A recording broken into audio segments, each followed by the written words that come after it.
This is nice. It's so lovely. Hello. Hello. For anyone who can't see us, we're actually in Lisa's front room with Jeffrey clip-clopping around on the floor because we've got a bit of an interview today, haven't we? We have, yeah. And they want us in cocoon interview style. What even is that? I don't know, but I think we're in it. Comfortable. So, yeah, here we are. But today we've got a really lovely, hopefully a lovely surprise for you, because we've got one of our Bolton ambassadors, Irene Wignall, and she's just got such a moving story, hasn't she?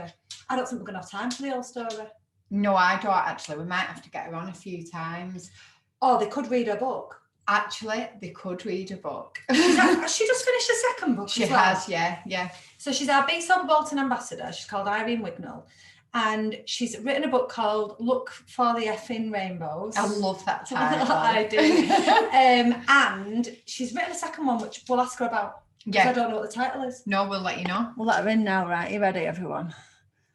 I love Irene. Dum, dum, dum. She's been on our exercise class this morning too. Yeah, she has, only she's got a sore bum yet. Can we ask her that as well? She might not be able to walk. Hello. Hi, you all right? Yeah, you? Yeah, look at you two nicely showered and I'm still sweaty better.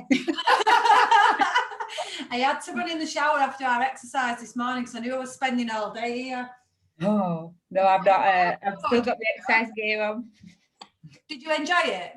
I did enjoy it. I did, because I know that if I get up earlier and I start doing something productive, it then sets the sort of scene for the day. Is your bum hurting yet? Not yet, but there's a lot of flab to get through to find the muscle in my bum yet, so, but not yet. You are funny. You're really not even that flabby, to be honest with you, at all. I think she's just attention seeking. With exercising, don't they? I love it. And I was honestly, when we first started these exercise classes, I was like, I did them for a bit. And like, they're just not for me. They're boring. I hate them. I don't want to do them. And honestly, these Monday, Wednesdays and Fridays now, I wouldn't be without them, because it don't feel like you're doing loads, but there's like such a big difference. And somebody once said to me about exercise and alcohol are like the complete opposites. Oh, I thought you'd made that up. No, I was getting impressed. Oh, I made this up once. And alcohol and exercise are the complete opposites. So like, you drink to feel good and then feel really shit afterwards. But when you're exercising, you feel really shit while you're doing it, but you feel brilliant after. Yeah. And it's so true. Now can you see why I was impressed when I thought it were her own line? Patronising, Kay, honestly. Called me patronising once on a podcast. She's never got over it. Neither have I, evidently. Anyway, let's get on to you, Irene. Okay. We've just sort of mentioned your book, but you've written a second one, haven't you, as well? Yeah, I've written a second one. That was sort of never in the... I just wanted to get a book out, basically. And then when I read my reviews for my first one, because I'm quite honest in the book, and I sort of tell them my cock-ups and things that I haven't really done great. And I think when I read the reviews and people were like, oh my God, it made me feel so much better. I thought, I've done a self-help book and I didn't even realise. So my second book is called A Self-Help Book, Not Really. So yeah, and I just like the fact that, because you see on social media everywhere of everybody like acing it, and I think, no, it's not real. You know, generally I have at least one cock up a day. Yeah. And that's real, and you don't have to sort of hide it. You just have to accept it and move on. Did you always know that you wanted to write a book, Irene? No, honestly, I've been like Del Boy. I've made tutus, I've made my own birthday cards. I've always thought there's something else that I could be doing, but I don't know what it is. And I was rubbish at English at school. I didn't particularly read. And it weren't until after losing Dusty that I started writing.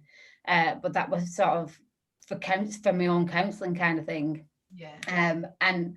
And then I sort of wrote bigger posts on Facebook, and they were generally not like, taking the mickey out of myself, but it just, people respond to it, and it were a nice feeling. It's like, it made me feel good. So I just thought, I'm gonna carry on. It's so interesting to hear that you said like you was never any good at English as well, because that's something that stops people. But like you said, it's the being real, and you write like you talk, so and realness comes across, doesn't it? Yeah, I just wanted to go back because I think it'd be really nice if you don't mind speaking about Dusty a little bit. Not at all.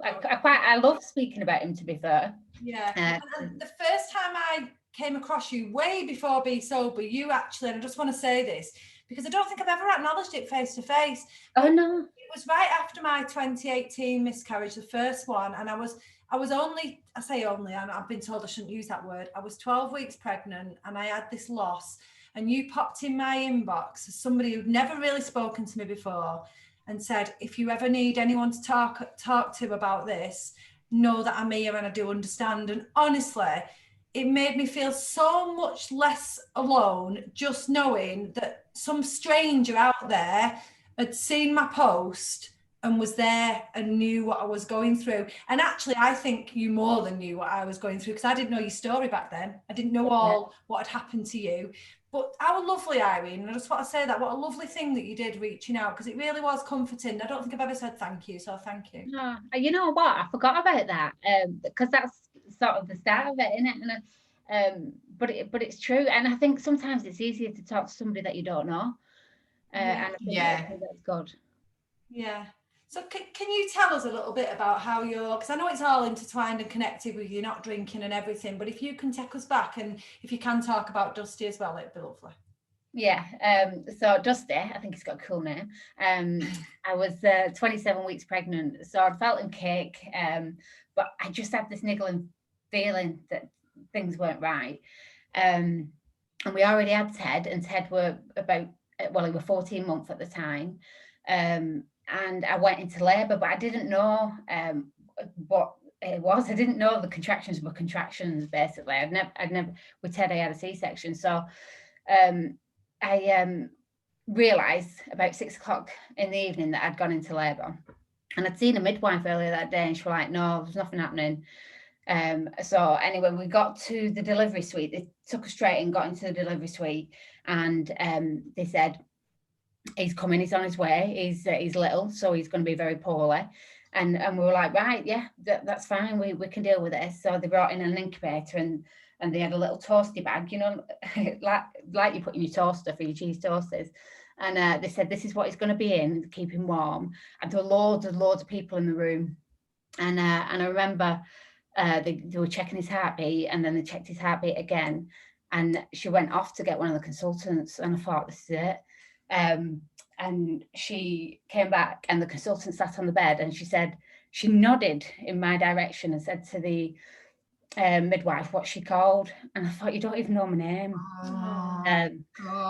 She said then that he passed away, and basically the room emptied. It was like, I didn't even notice it emptying, but the incubator had gone, and there were just 2 midwives left, and they said, you're going to have to give birth naturally. Do you want to see your baby when you give birth? And I'm like, yeah. I felt him kicking, you know. Of course I want to see him. I want you to wrap him up like you would do any baby, put him on my chest. So he arrived on the 8th of November 2013, and he was gorgeous, and he had loads of dark brown hair, and it looked just like Ted.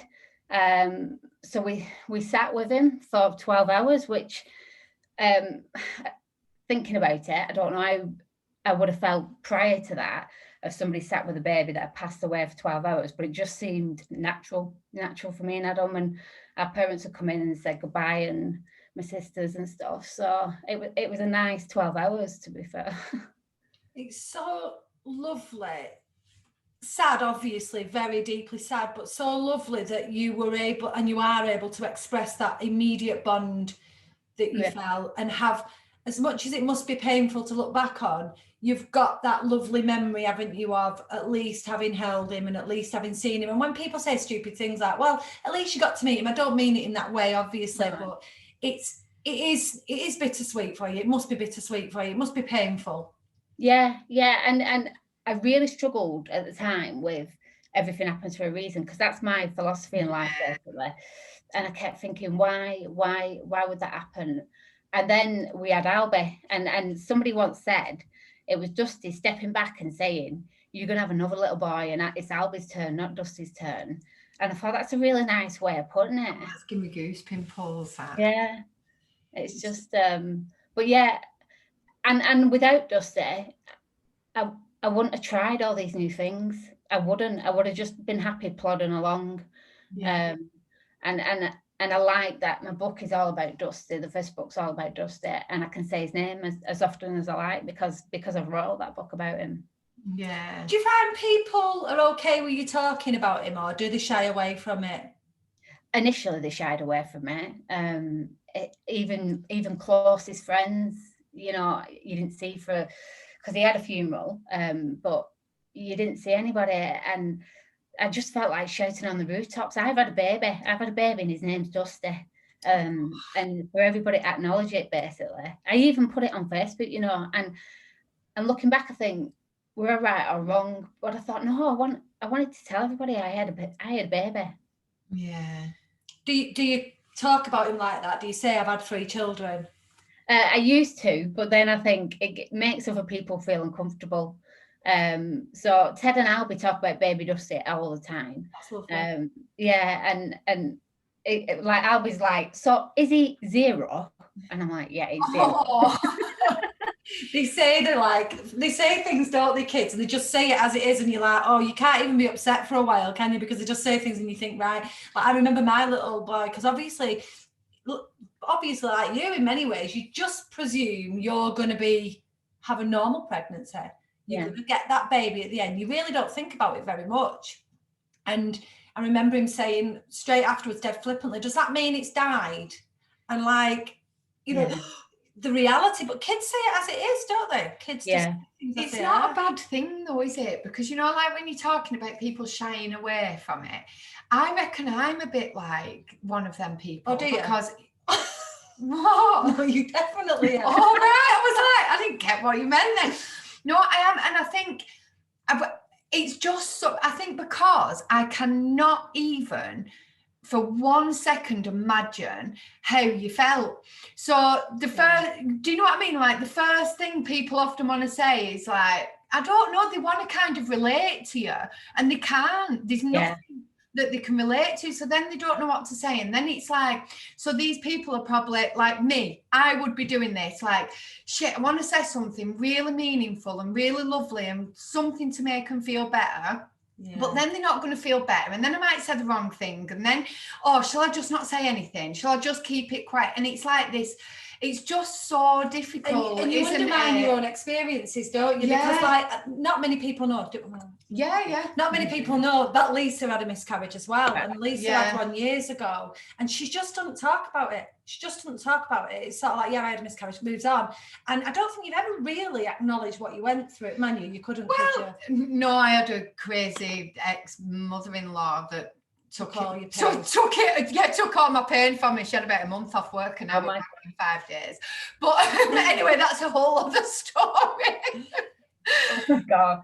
Well, I kind of just think I just can't imagine how that must feel. And that's it, because you start to undermine your own and thinking, well, I wasn't that far along. So I know how I felt, Irene. I know what honestly, almost suicidal at times.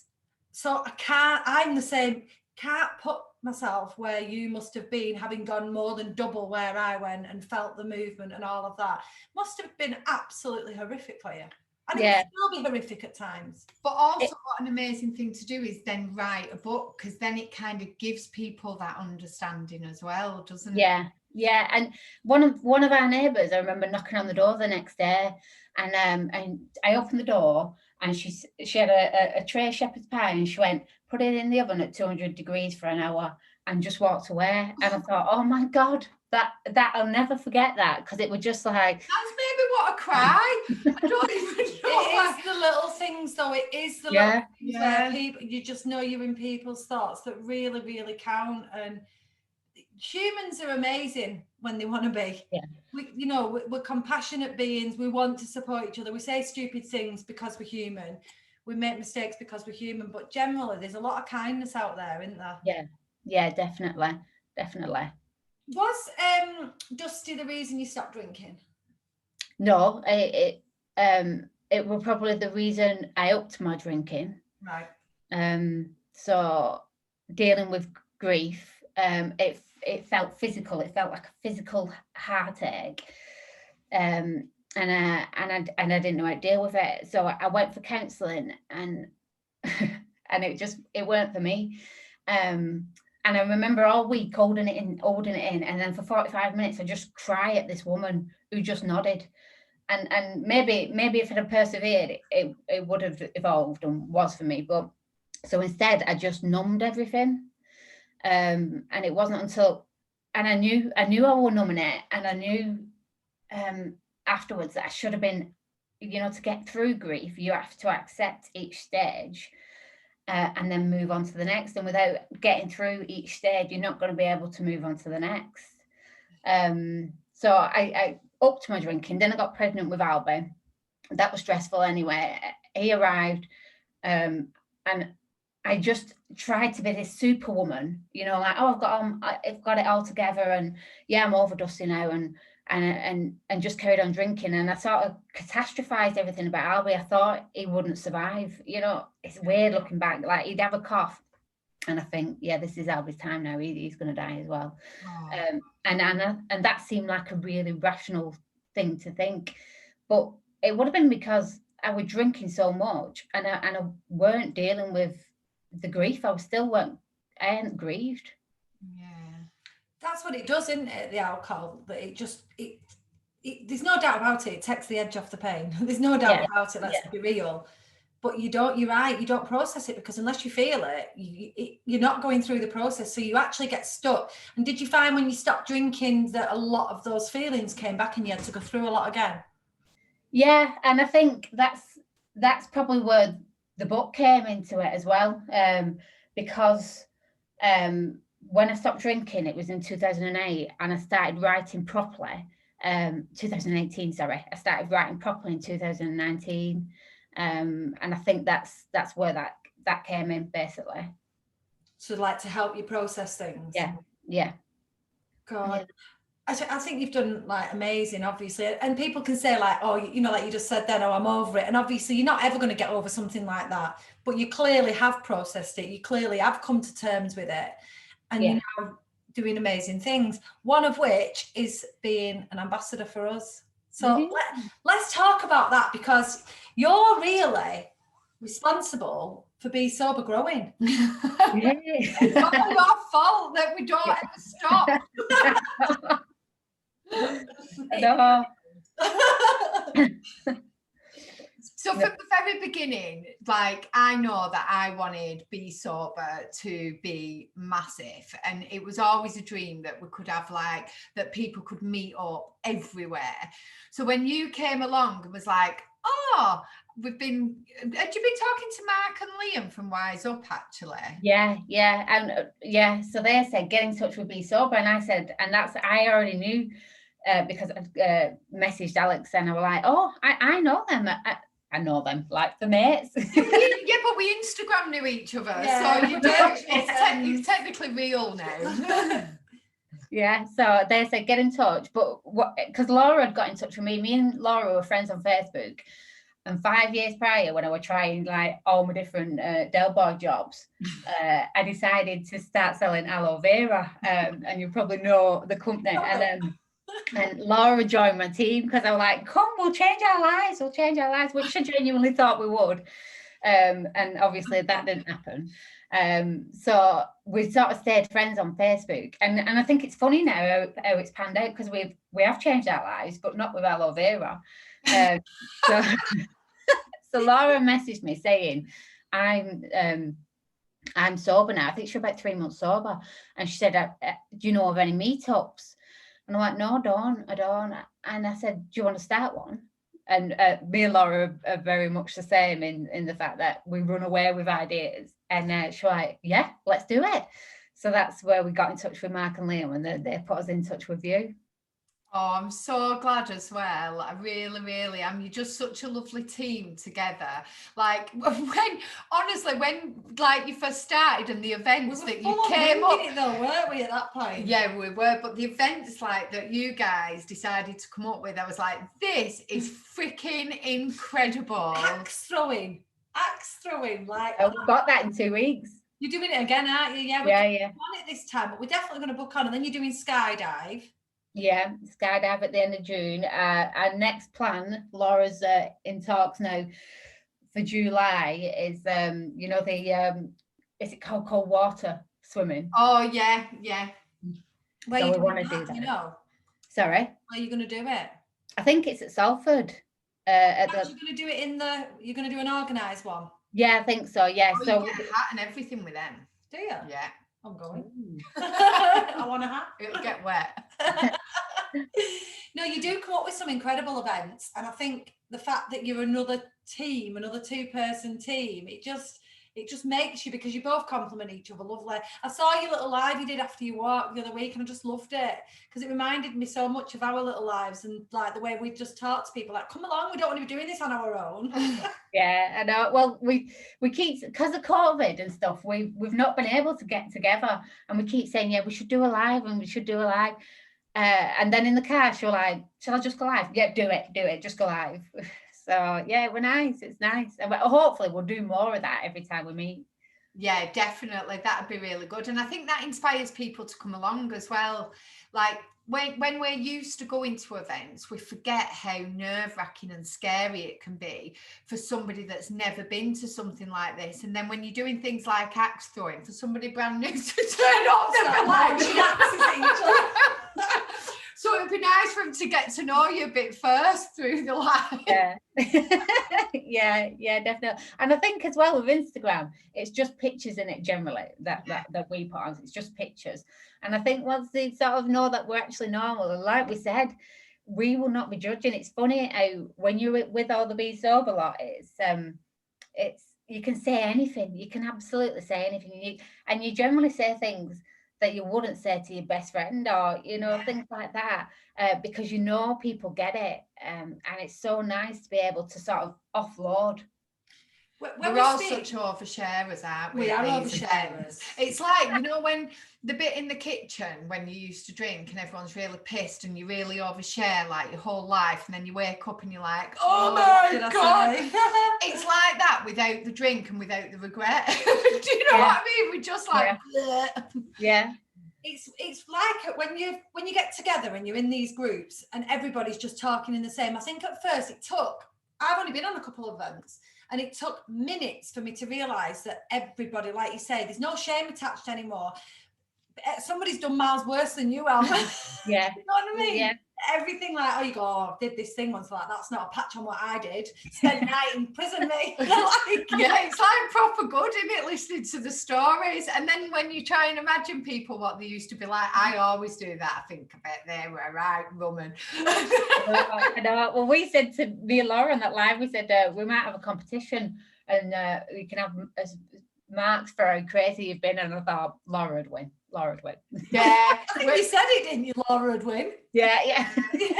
I think you might be right there, Irene. We should have an ambassador competition. Do you think Laura would still win? No, I think craziness. No, I reckon which of our ambassadors might win that. Think Oliver. I think Oliver might win that. He's a little dark horse. That was the quiet ones, isn't it? Yeah, our Bristol ambassador. Check him out on Instagram. We honestly think, and I hope we're not being biased, I don't think we are, that Bee Sober community is just different than every other sober community. We really do feel we've got, I'm not saying that other communities aren't special, but I think we have got something really, really different and really, really special. Do you agree? I think it's approachability. It's basically, there's no sort of airs and graces. We are what we say on the tin kind of thing. And everybody's open about it. And I think it's more approachable because we're actually you're looking at us and we're having a laugh, but we're also open when we're dealing with shite things as well, So we're not hiding anything, and we're not masking anything. And I think that's what people need to see, really. So they're not going in with this airy-fairy idea that it's just going to be a breeze, and then within the first 2 weeks they think, oh my God, this is difficult, this is not what I signed up for. But because we're sort of honest about it, and that it will be difficult at times, and even 2 years into sobriety, it still can be difficult. I think that's the appeal. Yeah. It's funny because Lisa was saying earlier, and I can say this now because it'll have been advertised and launched by Saturday, but we've opened a training academy, Bee Sober, and it's wow. You kind of saw it coming as ambassadors, I would have thought. But, yeah. I just got ready to launch. And one of the things that we were talking about is, you know what, here's fun us. We are fun, but please don't mistake fun for being unintelligent or unsympathetic or not having the inside knowledge about what getting sober is. Just because we do it like this doesn't mean we don't know our stuff. And it was like, are we going to get this balance right? But I think people who know us see that we have got that balance right. There isn't, you know, our ambassador meetings that we have, they're not like staff meetings. They're a laugh, they're fun, but we get business done, don't we? yeah. And that's it. That's what people need, though, isn't it? Yeah, I think there's no point in having a laugh. There's no point in coming just to have a laugh, because you might as well go to a comedy club for that. I feel like I'm in one sometimes, Irene. Can I just take you back one more time now? So 2018, you got sober. Can you just tell us a little bit about what the turning point was? Like, you know, what made you decide to get sober, and then how you did it? Because you weren't with us at that point. Yeah. So 2017,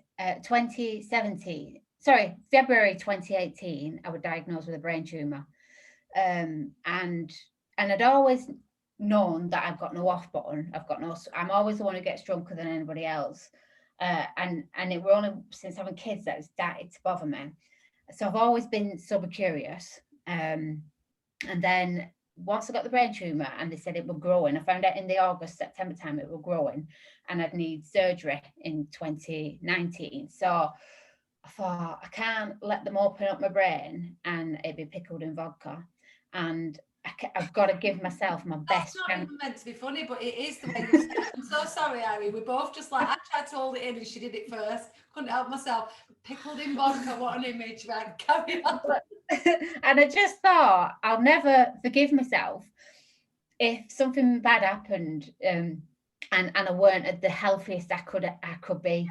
Yeah. So I knew it was New Year's Eve. Adam were at work. I knew that were going to be my last drink. At 10 o'clock, I finished it and went bed. And but I didn't tell anybody for 2 weeks because I just thought I don't need that added pressure in case I fail. But I felt like I'd already done the work before I'd made the decision to do it. So once I got to, like, I remember I got a post, a memory come up on my Facebook the other day saying January, February, March, April, tick, tick, tick. And that, I think, was the first time that I'd come out on Facebook and said, I've given up drinking. And that was it. I've never had a drink since. But yeah, I think I did do the work beforehand. So when you say you did the work, what kind of things did you do beforehand? I've read every book that I could find. This Naked Mind by Annie Grace. Well, I say I listened to them on audiobook. Yeah, I read as well with so I listened to that 3 times, and even the one thing, and I suppose a lot of people will say this, the one thing that stuck out was the 3 o'clock thing in the middle of the morning. Yeah. Everybody gets it, and it's not just you that gets it. And I just thought, actually, I'm not that abnormal. It is normal. And I remember Ted and Albie used to call out there vodka. Sorry, Irene. I'm just going to interrupt because Lisa's dog has done a trump.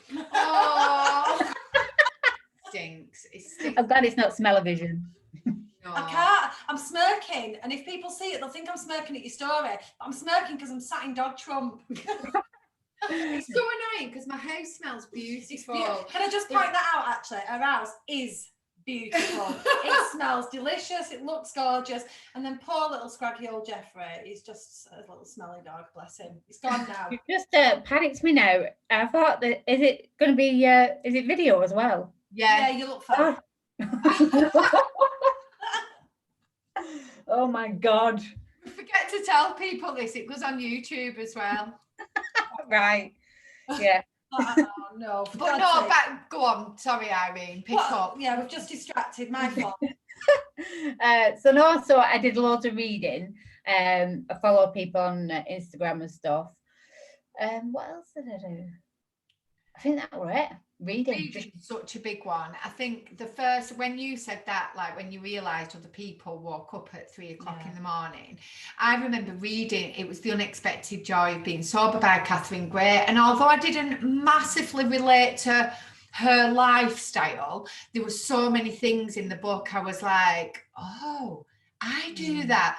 And that feeling, it's just, I can't even explain it when you just realise that you're not the only person, because I used to wake up with such dread and anxiety and hatred for myself, and I thought I was the only person in the world that used to do that. So to actually read that other people are doing the same thing is just, it's such a relief, isn't it, that you're not on your own. That's the biggest thing. It's like, well, that's what community is about, isn't it? And they do say it, don't they, that the opposite of addiction is connection. And it's so true when you realise whether it's real physical connection or just belonging to part of a community where everyone gets it.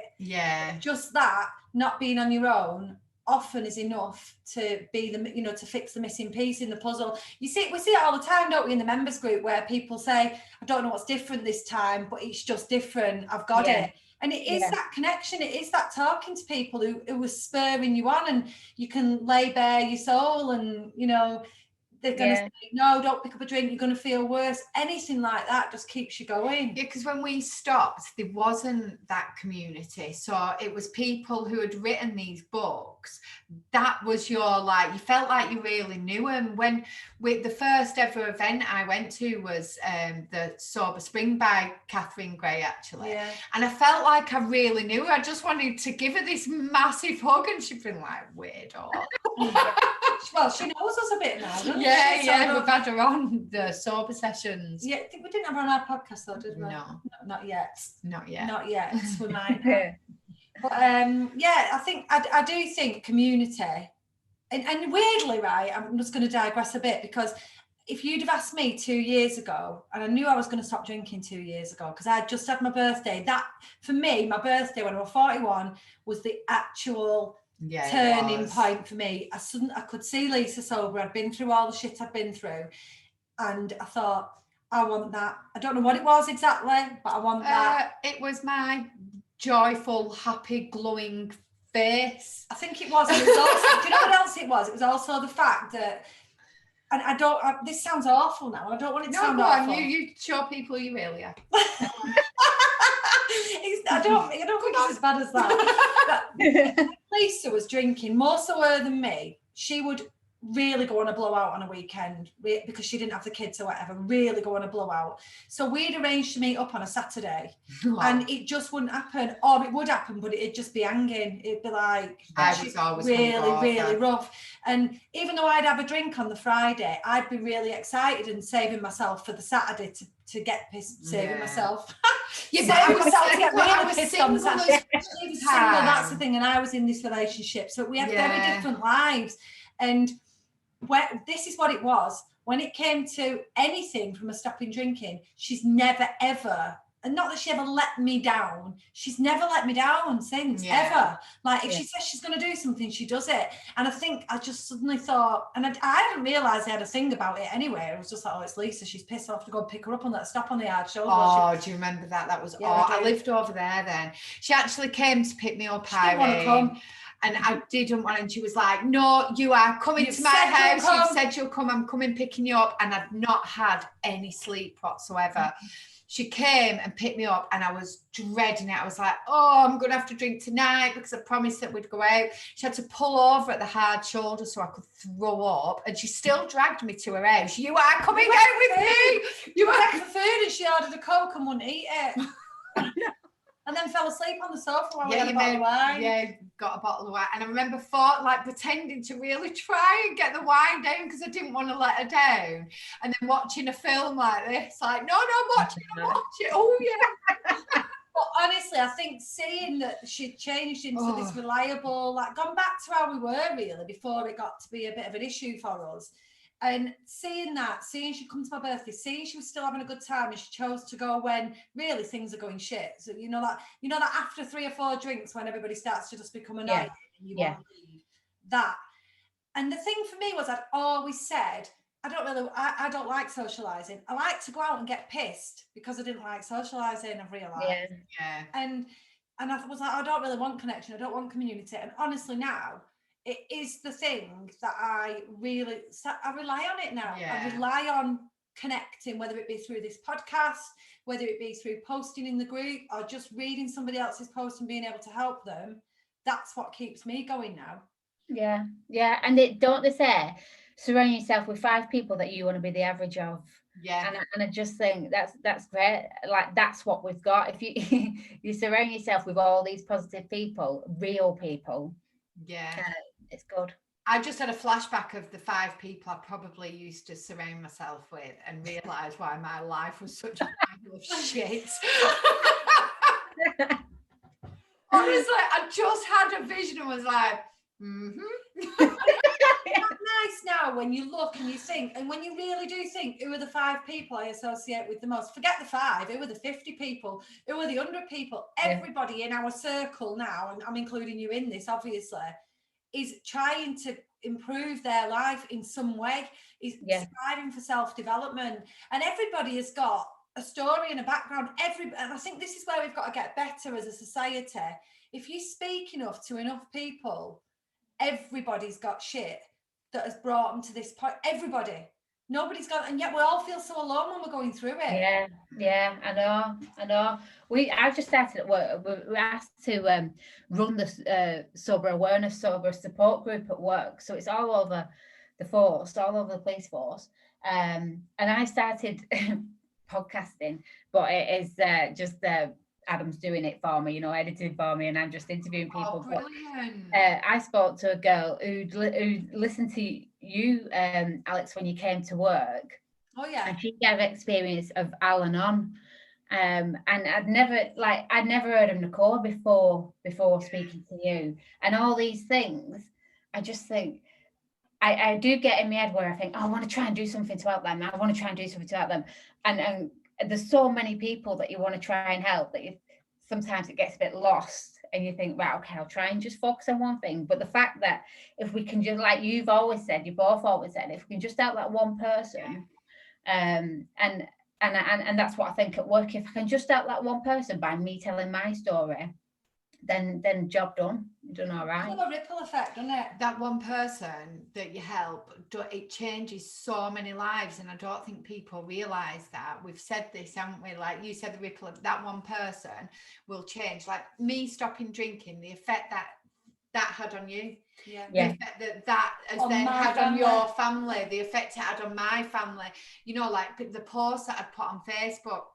Right at the beginning, there were so many people that used to inbox me, and I love it. There's a girl in our support group, Rachel, who we actually went to school with, and she'd seen my post and she stopped drinking, and she's coming up to like nearly 3 years herself now, and she always says it's because I'd seen your posts, and I think that's why I love being so loud and proud about our story. And I think that's also what sets Bee Sober apart from anything else, is that we are all pretty loud and proud about our sobriety. There's no like hiding, is there? There's literally no hiding. It's like, we're sober, this is amazing. And again, like you said, our community, everybody, it's not just about putting the drink down. It's we're continuing to better ourselves all of the time. And I just think with people like you and Laura doing what you're doing in Bolton, like you say, if one person turns up and has a coffee with you, that's life-changing for so many people. So many. And I think we're worried about spreading ourselves too thinly, but let's start with that one. And you, as an ambassador, and we've written that infographic that we've put out there for the ambassadors, which you'll have seen in the Facebook. Yeah. And it's so true. you know, the ambassadors are absolutely the heart of Bee Sober, and long may that continue, because that's, you know, that's our vision. Our vision is to get an ambassador in every single town. We want to be known everywhere, don't we? Everywhere in the whole wide world. Yeah. Everywhere. Yeah. And not known because we want to be known for us, because we want people to know this is here for you. These people love what they do. Our ambassadors love Bee Sober, and you must do. You all put in so much effort. And the people that come to work with us and come to volunteer for us, it's at their heart as well. You know, I was having a conversation with Shana, our Black Country ambassador, and she was saying, I do what I do just because I love Bee Sober. I love what it stands for. No, that's really nice, isn't it? Yeah, it makes us feel all warm and fuzzy. Yeah. See, I think as well, the amount of seeds that we're planting, that like you won't know the effect until like a couple of years on, because like I would have done all my work before going sober, but there's loads of people out there, and you're just planting that seed, and when nobody's pushy about it, it's like it's got to be your own decision whether you want to go for it or not. But just putting those seeds in people's heads, like that. It's amazing, isn't it? I remember always say I was one of them kids, me, that always needed used to sit there like, what's my purpose in life? Why am I here? I'm here for a reason. What is that reason? And even as an adult, and honestly, for the first time ever, with everything that we do with Bee Sober, I've it sounds drastic and dramatic, but I have realised my purpose. And I think helping people know that they're not on their own is just, and to stop drinking, like to stop numbing everything out, because not only does it numb, like we said before, about the bad things, it numbs out the good things, and it also really numbs our intelligence. So really we're helping like the world become more intelligent as well. Be clever. Yeah, be clever. But it does, doesn't it? It just helps so much. And I love it. I felt like a sponge after giving up drinking. I felt like a sponge that I wanted so much. I didn't know exactly what I wanted, but I knew I wanted more knowledge, and I wanted to learn more things, and now I had the time to do it. It is amazing. It is incredible. Can I just say as well, I did see on your post that you got the all clear from the hospital when you went back for your brain scan recently. Yeah, I got the all clear yesterday. I didn't realise how nervous I was until she rang up, and I was like, yeah, it's me. I'm here. I'm ready. Oh, so yeah, I'm really pleased for you with that, because that must be a massive weight off your mind, that everything's all right, and you can carry on being incredible.